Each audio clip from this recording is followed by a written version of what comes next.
Nancy Pelosi had not yet begun her career in politics when the Supreme Court enshrined the constitutional right to an abortion in Roe v. Wade.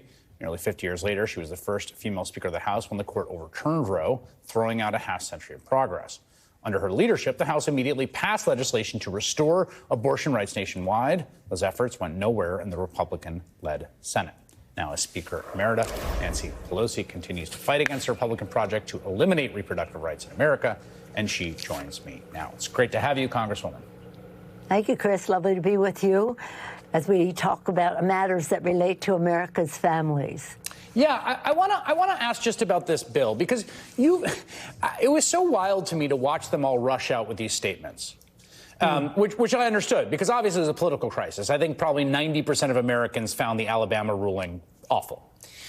And then to just Google the fact that they've got a majority or co-sponsors on this bill that just plainly does what Alabama does, what the Alabama ruling does. Do you think they know that they're on that bill? Are they pretending to not know? What's going on? Well, let's see what the title is, Life at Conception Act. So they have to know what that means. I've said for years that I think the people on the other side of the aisle need a lesson in the birds and the bees, because sometimes they don't seem to understand. But the fact is that 125, a majority of the House GOP, are co-sponsors of this legislation. That doesn't mean there aren't more who would be supporting it. But it comes at an interesting time. And instead, we have in the House a place for them all to go if they disagree with the Alabama decision. Congresswoman Susan Wild of Pennsylvania has early on introduced a bill with Senator Duckworth in the Senate, a corresponding bill called the Access to Family Building Act. And this would enable families to have a statutory right to have access to the technology and the rest for in vitro fertilization. It would also empower the Justice Department to act upon those who would deprive women of those rights and give women a right of private action if someone tried to deprive them of that. It does more, but that's the essence of the bill. They could easily sign on to this bill to contain their enthusiasm for in vitro fertilization. Instead, they have Life at Contraception Act, which is a contradiction. Well, what's striking here, too, is that I actually think, when you look at Alabama, right, they moved very quickly because they understood the politics of it, that it was completely upside down.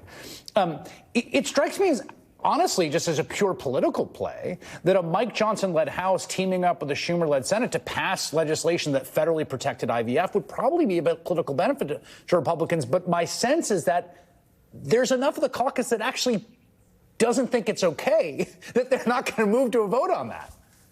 Well, let's hope that that's not the case. As you've heard me say again and again, President Lincoln said public sentiment is everything.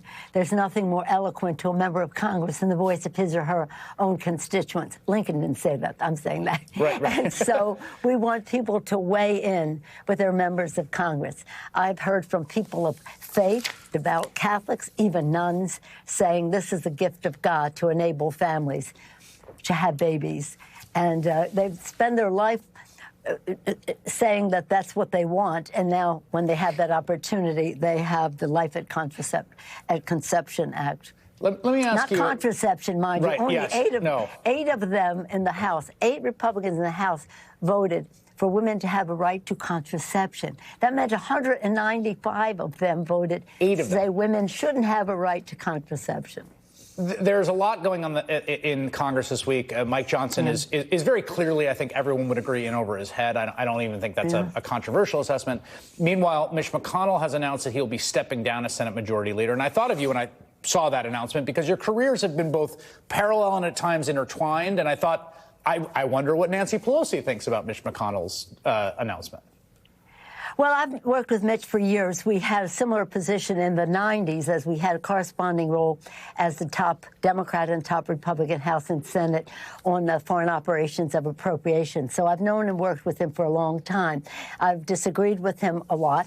In fact, he's wrecked us with the court in terms of a woman's right to choose and so much else that this Roe court is going down a path of.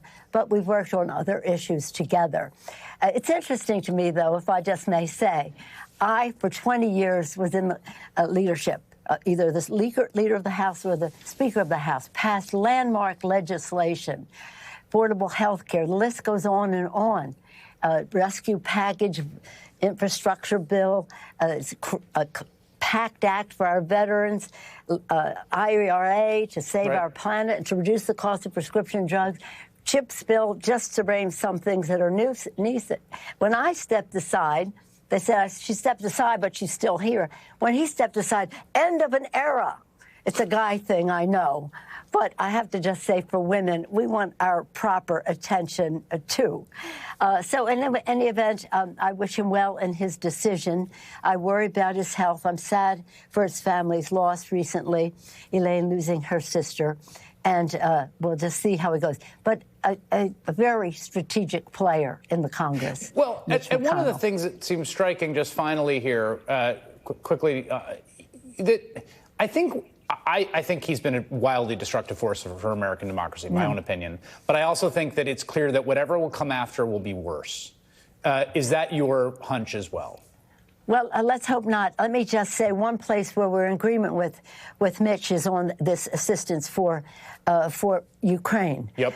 They're fighting for their democracy and fighting for our democracy. We need to send the resources to the Ukraine, and he has been a relentless champion on that score. And I want the people to know that Russia has been very evil, whether it's kidnapping children, raping women, killing families, and all the rest. But also, their army is bigger now than it was when it went into Ukraine. They are building, using money from people who are escaping sanctions and the rest, and getting help from Iran and from China and other places to build their technology. So we'll win in Ukraine. We must. We have to send the money. We must.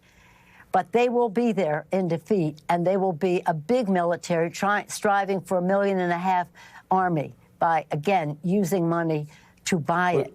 We'll see. And so we have a challenge. Mitch McConnell has been great on Ukraine, and I thank him and salute him for that. We'll see if that bill comes up and how Mike Johnson negotiates that. Maybe we'll have you back to talk about that. Speaker Emerita Nancy Pelosi, thank you so much.